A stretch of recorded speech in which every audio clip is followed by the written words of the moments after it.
What's up everybody, Damon here with IGN News. According to a former Microsoft exec, Microsoft entered the console market because Sony refused to work with the company. Joachim Kempen, who was VP of Windows sales at Microsoft for 20 years starting in 1983, made the claim in a recent interview with IGN. When asked why Microsoft decided to enter the console space, he asserted that the main reason was to stop Sony. You see, Sony and Microsoft, they never had a very friendly relationship, okay? And this wasn't because Microsoft didn't want that.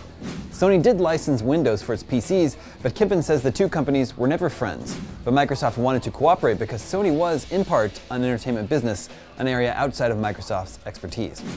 According to Kempen, as soon as Sony released the PlayStation, Microsoft said, "We have to beat them." Bill Gates himself was apparently worried that a living room PC could eventually threaten Microsoft's traditional market. As a result, Gates and Microsoft felt they had to try and tackle Sony head-on. With hindsight, we can see this worked out well for Microsoft, but there were many roadblocks encountered along the way. Kempen explained the main problem that still exists today is the huge loss made on hardware manufacturing. This means companies like Microsoft and Sony are reliant upon software sales to make a profit.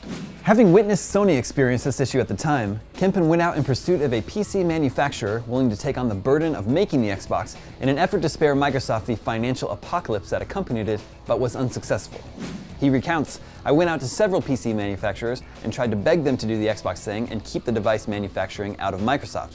The guys were smart enough not to bite because they studied the Sony model and saw that Sony could not make money on that hardware model ever. So they supplemented it with software royalties and Microsoft copied that model." Kempen continues, "Every developer who now has an Xbox game pays a small royalty to Microsoft for the honor of having it on that system. The other way they make money is that they finally got their acts together on these services, and actually that's where the money is being made. So they're just maybe a little bit above break even, but that's all there is. This is not a big money-making machine for Microsoft." What's interesting about this story is that Sony got into the console hardware market for similar reasons. Sony had been working with Nintendo on an attachment for the Super Nintendo that would play games off CD. But when Nintendo canceled this agreement unexpectedly, Sony decided to soldier on alone and released the PlayStation. For all your video game news, stay tuned to IGN.